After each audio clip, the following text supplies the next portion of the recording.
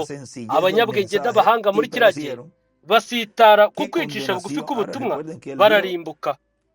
Mbega gucirwaho iteka! Mwibuke ko yavuze ngo yaravuze ngo bizaba bimeze nko mu minsi ya Loti no mu minsi ya Nowa ibyo kuza k'umwana w'umuntu. kandi nk'uko byari biri mu minsi ya Nowa, umuhanuzi wa dispensation yari ari hariya. Uko byagenze bite mu minsi ya Loti? Habonetse umuhanuzi wa dispensation.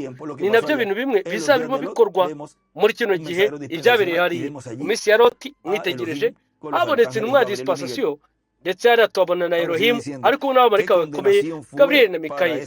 Noneho akomeje atubwira ati mbega gucirwaho iteka kuri iriya shyanga rya kiriya gihe. N'uyu munsi abantu ba none baravuga bati iyo nza kubaho muri kiriya gihe, mu by'ukuri njyewe oya, imyitwarire ufite neza neza niyo wari kuba warafashe, kuko uyu munsi ni bya bintu bimwe byongera kubaho ariko mu bundi buryo. Ni uko basitara kuri ibyo kimwe na kiriya gihe.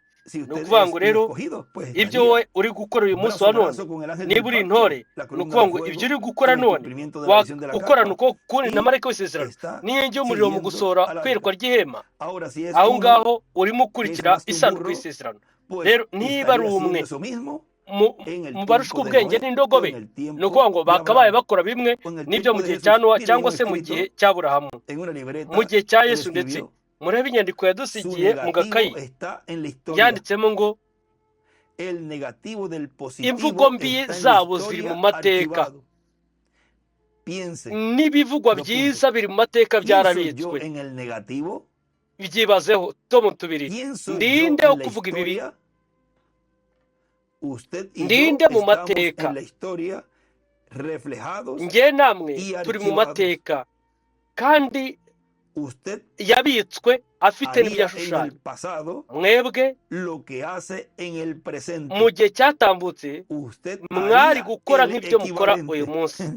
Mwebwe nibyo mwakabaye mukora neza neza, ariya kuri neza neza ariya ashyiraho akadomo. Rero mwebwe ibyo murimo mukora uyu munsi nibyo mwebwe n'ubundi mwakabaye murimo mukora mu bihe byatambutse. Ni indorerwamo y'ibyo wowe wari gukora muri kiriya gihe, ibyo ukora uyu munsi. Rero Yesu yaravuze ati hari uguhirwa kwari gukomeye kuri ba bandi badasitara kuri we. Muri Matayo 11 hariya aratubwira ati ku murongo wa 2, ¿eres tú aquel que había de venir o esperaremos a otro? Ariko Yohana yumviye mu nzu y'imbohe ibyo Yesu akora, atuma abigishwa be kumubaza bati mbese ni wowe wa wundi ukwiriye kuza cyangwa dutegereze undi? Yesu aramusubiza ati nimugende mubwire Yohana ibyo mwumvise n'ibyo mwabonye, impumyi zirahumuka, ibirema biragenda, ababembe barakira, ibipfamatwi birumva, abapfuye barazurwa, abakene barabwirwa ubutumwa bwiza. Kandi hahirwa uwo ibyanjye bitazagusha. Uko guhirwa rero kugenewe ba bandi badasitara kuri rya buye risitaza, ibuye rikomeza imfuruka, haba mu kuze kwa mbere no mu kuze kwa kabiri. Rero abo barahirwa batasitaye kuri Yesu muri kiriya gihe mu myaka 2000 ishize mu gusora kukuza kwa mbere k'umwami. Ndetse hari no guhirwa gukomeye kuri ba bandi badasitara kukuza kwa kabiri k'umwami.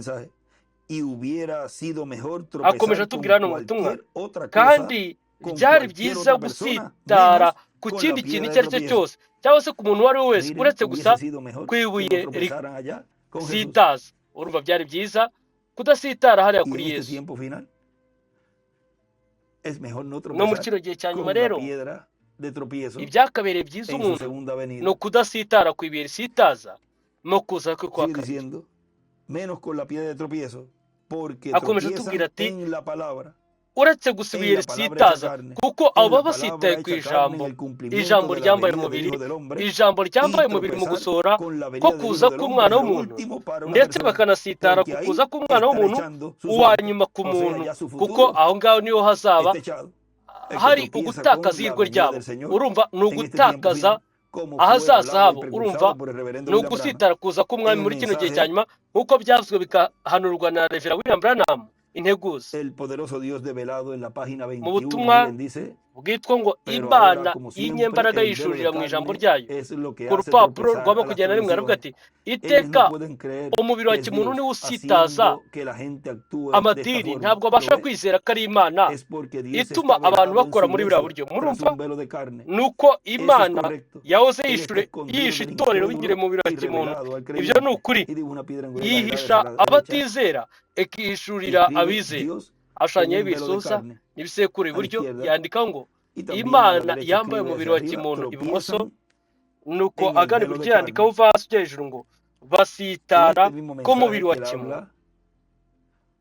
Muri buno butumwa bumwe aha ni hatubwira mu butumwa bwitwa ngo ibiri inyuma y'inyegamo, hano ku rupapuro rwa 22 imbere gato y'ibi twasomaga, uravuga uti ngewe uriya muntu ndamuzi, yari umusinzi, yari amenyereye gukora bino na biriya. Uko niko bajyaga bavuga kuri Yesu, yuko yari igisambo, umunwe wa vino, mu yandi magambo n'umusinzi. Ngo bavugana n'abakoresha abakoresha b'ikoro, ngo agendana n'indaya. Murebe ukuntu bafataga Yesu, baramusuzuguraga. Aho ngaho ntibarebye inyuma y'igitwikirizo. Nako bimeze no mu kuza kwa kabiri k'umwami. Ni bangahe bangana iki bavuze muri ubwo buryo? Aho niho umuntu abonera ba bandi barushwa ubwenge n'indogobe, kuko basitara muri ibyo bintu byose, ndetse bakanasitara hariya mu gihe cya Yesu. Ngiye ntabwo nitaye ku byo bari bamenyereye gukora.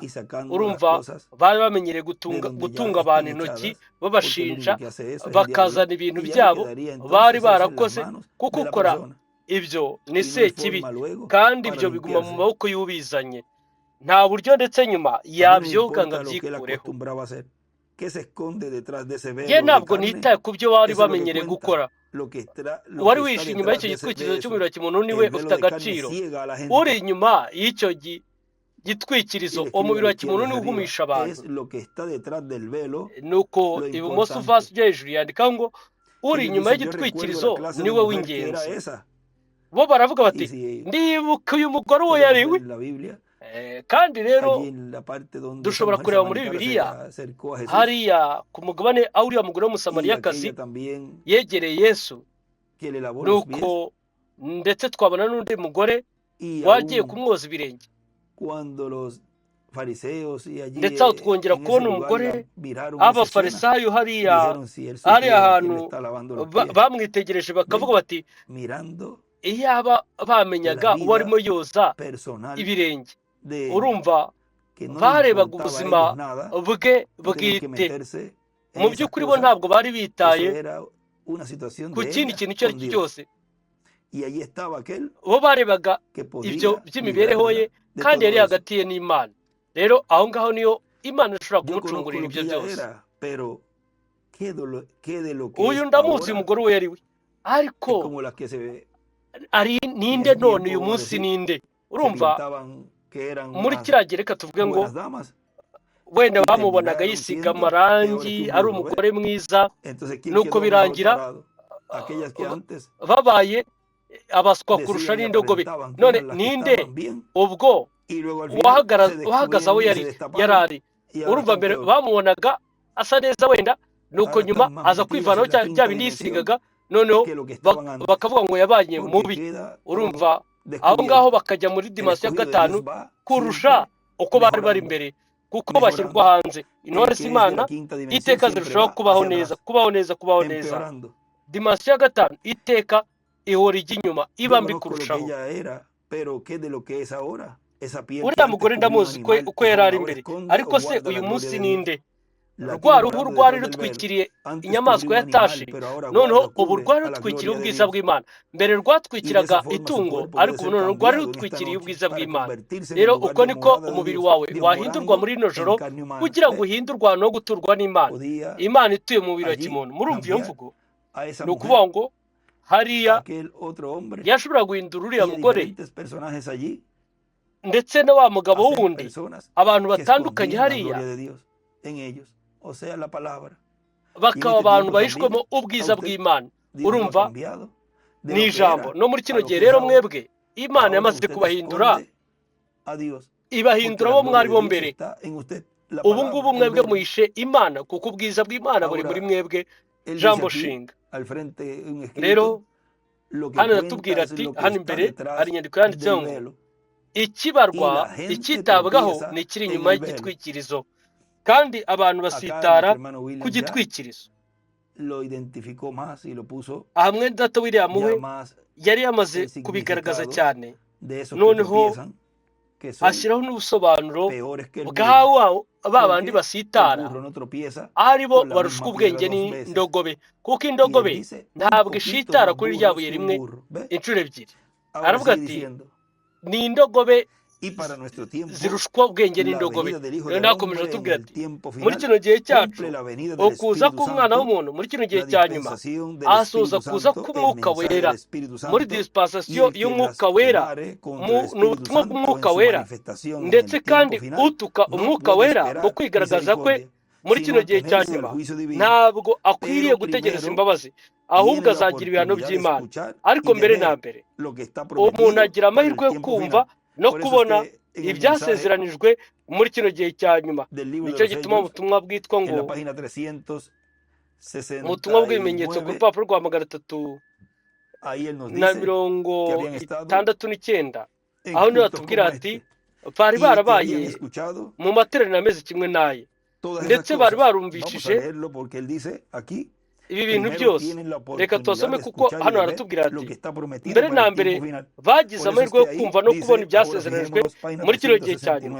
nicyo gituma aho ngaho hatubwira ati murebe ku rupapuro rwa 369, noneho mwitegereze muri no mirongo ihera y'ibyashiwe 6, ni ukuvuga ngo ibizaba kuri ba bandi bakobye bagaseka ukubwirizwa k'ubutumwa bw'ijambo ry'Imana nzima. yandikaho Eliya, bari abantu bazaba bari hariya bazakora ubwoko bwose bw'ibitangaza, bazizimisha izuba n'ibyo bintu byose bazakora muri icyo gihe. nuko nyuma abandi bazatakamira amabuye n'imitare ngo bibahishe rya jambo mbere bari barakobye, kuko noneho bari babashe kuribona rije, bavuge bati muduhishe umujinya w'umwana w'intama. ariko ryari ijambo, bo bari barakobye ijambo, bumva bari barasitaye ku ijambo. nicyo bivuze. noneho aho hari ijambo ryambaye umubiri, yandikaho Mose kuko ari intumwa dispensation. bo bari barakobye mu buryo bukomeye barya abahanuzi, ariko noneho bari baje, hari yaje ijambo ryambaye umubiri, yandikaho ngo muri marayika wa Yesu, Mose na Eliya. kuki batihanye? ntibari bakibibashije. yandikaho iburyo uvuye ibumoso ujya iburyo, bakobye ijambo ryambaye umubiri, bari bazi neza igihano. urumva bari bazi neza ibigiye kubaho, bari bazi neza igihano kibategereje, bari barumvishije ibi byose. nicyo gituma hatubwira hano, hatubwira ati mbere na mbere bagize amahirwe yo kumva no kubona ibyasezeranijwe muri kiriya gihe, muri kino gihe cya nyuma. kubera iki? kuko gukura kwa gatatu ku rupapuro rw'ijana 19 haratubwira mu gitabo cy'imirongo ku rupapuro rw'ijana 17 haravuga ngo mu gukura kwa gatatu kugenewe umugeni, abapfapfa ndetse n'abarimbutse. ni ukuvuga ngo muri kino gihe cya nyuma bose bagomba kunyumva, bo bazi neza igihano kibategereje. bari barumvishije ibi byose, haba mu biganiro, haba mu nyigisho, mu biterane tugira byo ku cyumweru, haba ku wa gatanu, haba mu majwi, uko byagenda kose batega amatwi bakabyumva. bo bari barabaye mu materaniro ameze kimwe nayo. mwumva gute? mu buryo bwa none, nk'uko uyu munsi dufite inyigisho, ndetse bari barumvishije ibi bintu byose. mwumve, bagira amahirwe bose yo kumva, ndetse haba kuri Telegram, haba kuri YouTube, haba kuri satelite, haba mu nyandiko, haba mu buryo bwose. yandikaho ibumoso ngo bari barumvise ibigiye kubaho. ni ukuvuga ngo bari barabibwiwe ibyo bihano by'Imana. barya bose baze imbabazi z'Imana ku nshuro ya nyuma, nk'uko tubibwirwa mu butumwa bwitwa ikimenyetso cyangwa se igishyika. aravuga ati kwanga umwuka wera, igihano kizaza mu gihe kiri imbere kubwo kwanga umwuka wera. bo bari bazi neza ko bagiye guhura na bya bindi bimwe barya abahanuzi bari barababwiye bitaraba. ni ukuvuga ngo ibyo bari barabwiwe bo bari baje guhura nabyo, despreciaron la misericordia de Dios por última vez. ariko bari babyanze banze imbabazi z'Imana ku nshuro ya nyuma. Ku ruhande rw'uburyandikaho ngo imbabazi ku nshuro ya nyuma, ndetse yandikaho munsi ngo Eliya na Mose uwakira ubutumwa bwe yakira imbabazi. Y cuando uno desprecia la misericordia, lo único que le queda es el juicio. Umuntu yasozuguye imbabazi icyo abasigaranye ni ibihano. Ashanye inyenyeri ya Dawidi ku ruhande rw'iburyo. Rero aho ngaho niho bari bisanze, ntibari bafite n'aho kwihisha. Bibiliya iravuga iti babwiye imisozi n'ibitare ngo mutugwire, muduhishe mu maso ha ya yindi yicaye, yandikaho umucamanza wicaye kuri ya ntebe, yandikaho intebe Dawidi kuko aje nk'umuhungu wa Dawidi, ndetse n'umujinya w'umwana w'intama yandikaho intare kuko ni intare y'umuryango wa Yuda, ntabwo akiri umwana w'intama. Bo bagerageje kwihana, ariko umwana w'intama yaraje kugira ngo arekare amabe. Ni ukuvuga ngo bibwiraga ko na bugingo nubwo bakiri muri dispensation y'ubuntu, bibwiraga yuko dispensation y'ubuntu yabaga itaragafungwa kubw'iby'intumwa yari yarababwiye, kandi ntabwo ari iby'intumwa yababwiye, ahubwo ni ibyo marayika ukomeye yababwiye mu ntumwa. Batakambiye imisozi n'ibitare, ubwa abami n'abayobozi, urumva ba guverineri niko yanditse hariya, barabatakamira, ariko amasengesho yabo yari yakererewe, ntiyari yakiri amaraso ku ntebe yongere, niko yanditseho. Ndetse ibumoso yandikaho ngo amasengesho yarengeje igihe atemerwa, kuko ntabwo hariho hantu haronzwe n'Imana ho kuramiriza. Ndetse yandikaho ngo intebe ya Dawidi, yandikaho ngo hamwe na Eliya na Mose kurekarama. Ubwo bukozi nibwo bwasezeranijwe yuko buzaba burimo bukoreshwa n'Umwuka Wera mu ihema rinini rya Karpa Cathedral. Noneho hakomeje atubwira hano, niyo mpamvu avuga ko intumwa ya karindwi y'itoro ry'abanyamahanga Umwuka Wera azagenderera itora mu mubiri wa kimuntu. Aravuga ati kandi umwami wacu nasa hano ku isi azasetswe n'ifarashi yera nk'urubura, kandi azaba ari Emmanuel mu mwuzuro wose, ijambo ry'Imana ryambaye umubiri nk'umugabo, ijambo ry'Imana ryambaye umubiri muri marayika w'intumwa w'umwami Yesu Kristo. Kandi ibyo bizasohoza rya sezerano ryo kuza k'umwana w'umuntu ari kumwe n'abamarayika be, ahamagara ateranyiriza hamwe intore zose. Nuko rero igikomeye cyane cyasezeranijwe muri kino gihe cya nyuma ku ishyanga ry'Imana, ndetse hamwe n'ibyo byose marayika w'umwami Yesu Kristo ntabwo azaba ari umwami Yesu Kristo. Kubera icyo atazaba ari umwami Yesu Kristo, kuko umwami Yesu Kristo tuzamubona nyuma mu mubiri uhawe ubwiza ubwo azaba yizamurwa. Ariko nibyo kuko tuzaba turimo tubona ubukozi bwa Yesu muri uriya marayika intumwa, ari we muhanuzi intumwa wa nyuma wa dispensation bwami, Benyamini mu buhanuzi, intumwa y'igisekuru cy'ibikomeza imfuruka, umwe rukumbi ukiri muzima muri kino gihe cya nyuma, kuko uwo ni intumwa Imana isohorezamo kuza kwe kugira ngo akore umurimo wo kurekarama. Kuko hatari intumwa ya karindwi ya dispensation, ntabwo hashobora kuba hakorwa umurimo wo kurekarama mbere y'intumwa runaka,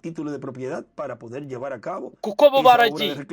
Rero yasezeranijwe ko azaba afite inyitiriro, afite igitabo gitanga uburenganzira kugira ngo akore umurimo wo kurekarama, nuko ajyana umugeni mu birori by'ukungana y'inama. Rero ibizaba birimo biba birahambaye kuruta ibyo twebwe twibwira.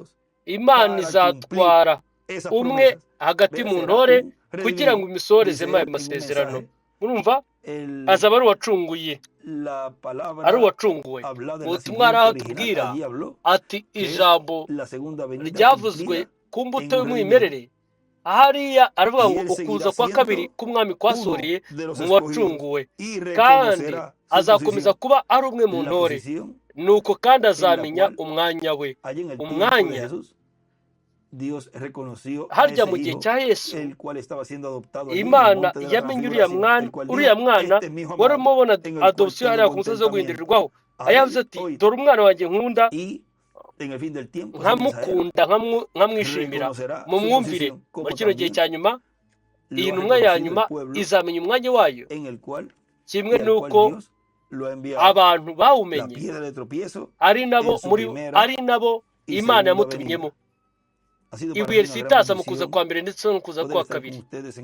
Kuri njye wari umugisha ukomeye cyane kubana namwe muri uno mwanya, bajo el tema la piedra de tropiezo en su muri zino primera y nyigisho segunda venida. ziri munsi y'umutwe Dejo w'isoma ugira nuevamente uti con ibuye nosotros risitaza mu kuza kwa al mbere misionero no mu kuza internacional kwa kabiri. Reka dusigare hamwe Miguel natwe bundi bushya Bermúdez misiyoneri Marín. mpuzamahanga Miguel Continúen pasando Bermúdez Marín.